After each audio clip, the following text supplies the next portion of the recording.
The Ships in Product Packaging Program, or SIPP, allows FBA sellers to ship items to customers in their custom brand packaging without any Amazon added material.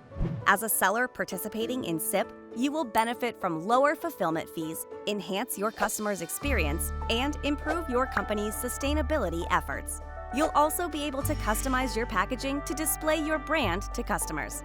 To be eligible for SIPP, your product needs to be enrolled in Fulfillment by Amazon, FBA, and it needs to be able to reach the customer in its own packaging without damage. Access the SIPP enrollment portal at sellercentral.amazon.com/SIPP-enrollment to see which products Amazon recommends for SIPP enrollment. These recommendations are based on ASIN characteristics such as weight, size, and material. ASINs are organized by product groups containing ASINs with similar characteristics and packaging. Search for the Seller University module Enroll in SIPP to learn more about product groupings. For now, let's focus on the packaging requirements once you have a SIPP-eligible product.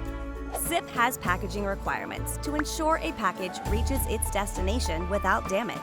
You can use flexible packaging, like bags or padded mailers, or rigid packaging, like boxes. Either way, it needs to be securely sealed. It can't have handles or hangers sticking out, and it can't be cylindrical, spherical, or L-shaped. Once your product is packed, the minimum size for flexible and rigid packages is 6 by 4 by 0.375 inches. Flexible packages also need to be smaller than 18 by 14 by 6 inches and needs to weigh less than 7 pounds.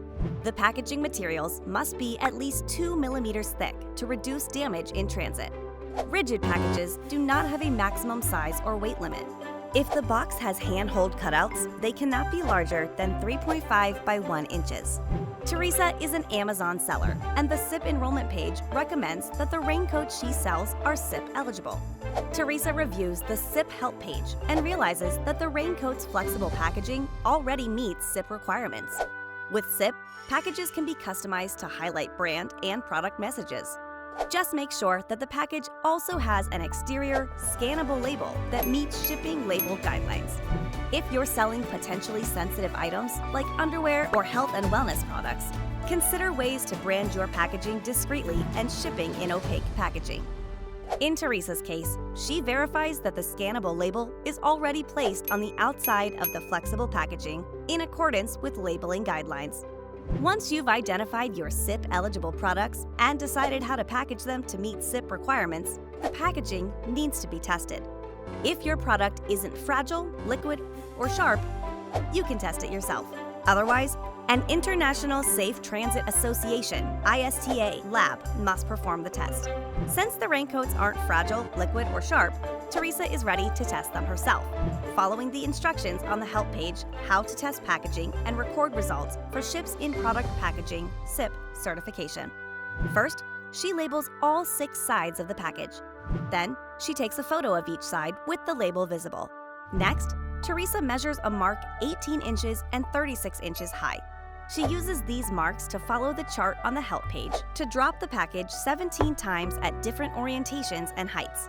Since the raincoat is using flexible packaging, Teresa also needs to test the strength of the material if something falls on the package using a hazard box that she'll make.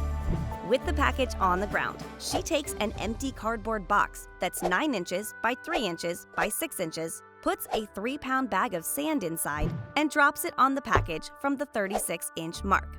Testing is now complete, and Teresa needs to document the results. She takes pictures of the package from multiple angles and then opens the package and takes pictures of the product inside. If the raincoat has any visible damage or breakage, or has lost function or utility, it is not eligible for SIPP in the current packaging.